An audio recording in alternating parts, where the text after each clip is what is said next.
So last year for New Year's, this year for 2020, I did a New Year's Day sunrise hike, which I'd never done before. And apparently this is a big tradition in Korea. My boyfriend used to live there, and everyone gets up. They like camp out at the peaks of mountains before the dawn. And then they even have big New Year's Day sunrise festivals at the top of all these different mountains. Like there's so many, you can pick which festival you're going to. Cool. And everybody kind of greets the new year together with the sun rising. I think that's a cool tradition.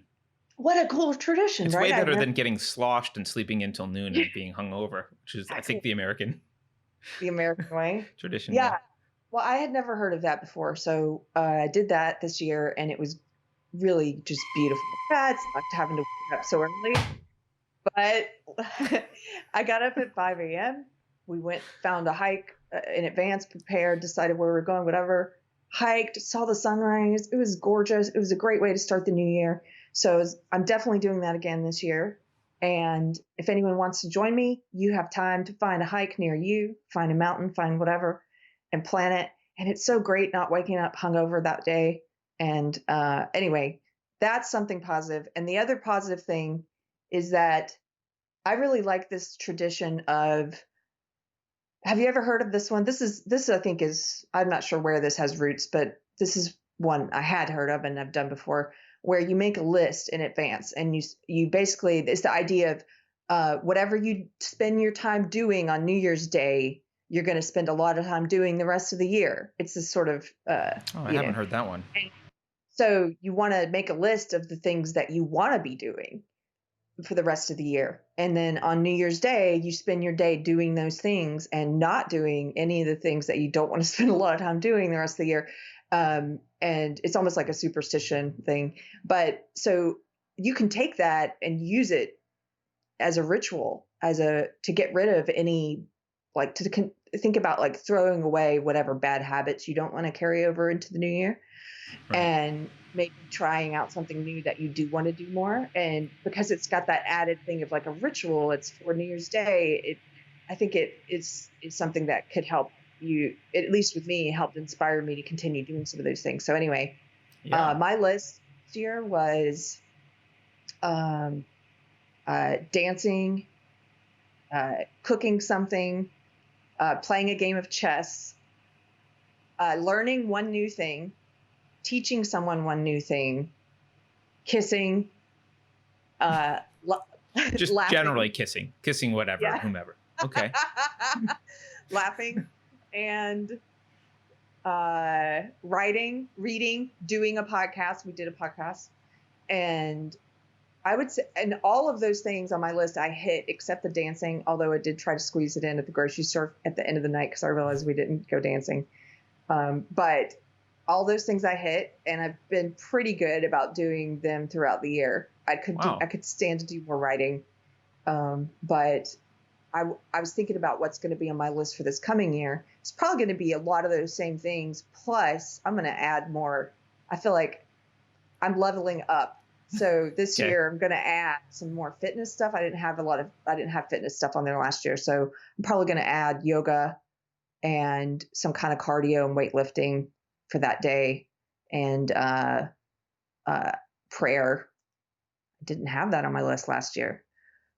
Prayer, and if I can find a church that's open, I'm going to go to a church that day. I'm going to have a busy New Year's Day, basically, but busy, full of fun things that I want to do throughout the year.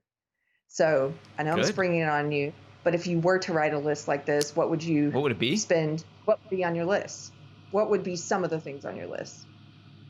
Well, I would say I don't work out as regularly as I go through fits and spurts where I'm really good for a few weeks and then like slack off for a week or two, and then I'm really good again. Like I would rather be more consistent working out. So I'd probably throw that on the list.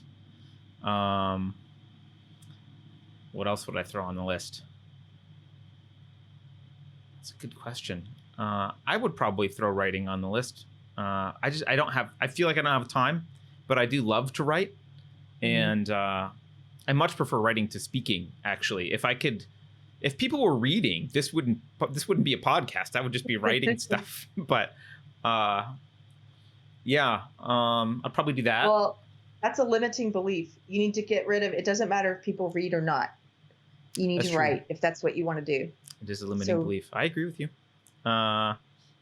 Let's see. What else would I put on that list? Probably go shooting, because I don't go shooting enough. And I really like doing that. I was in a habit for a while.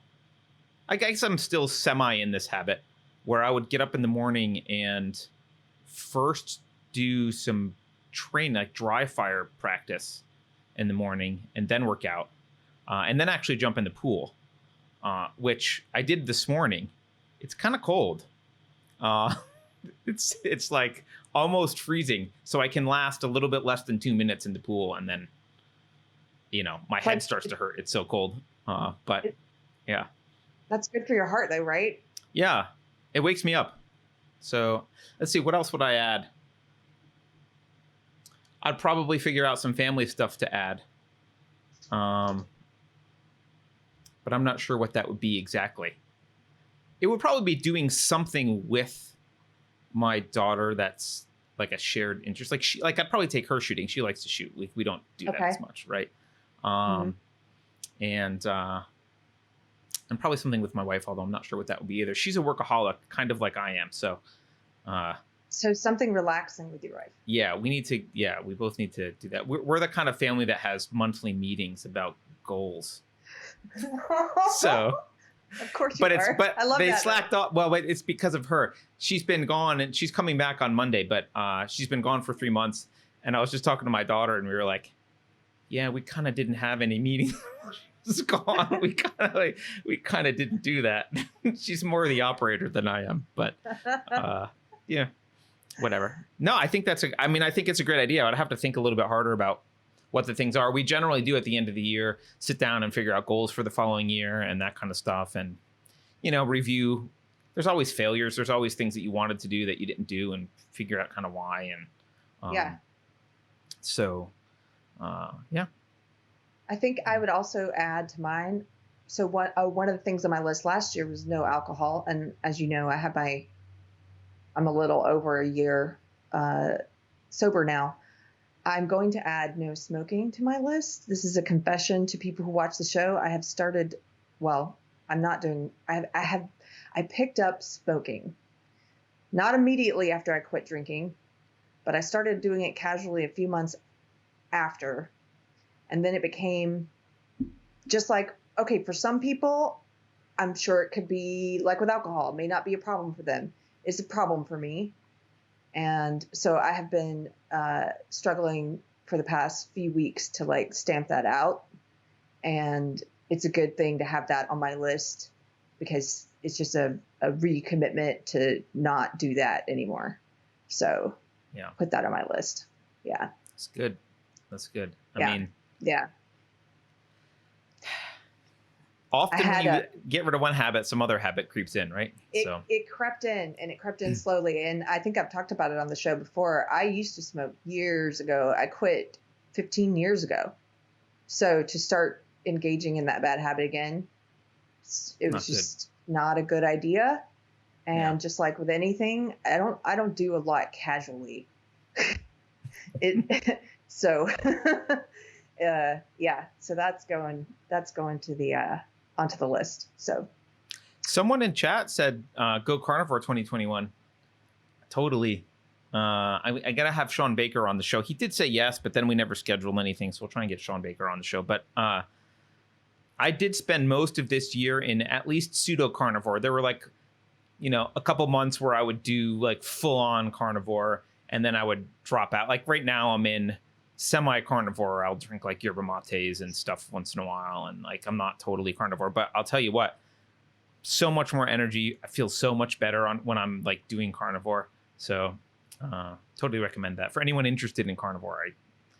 I'll underscore that suggestion. I don't remember who. I think Murder Knits suggested it actually in chat. Well, somebody says, "Oh no, Carrie smokes. I'm gonna have to reevaluate my crush." Hey, I don't anymore. and I'm not going to.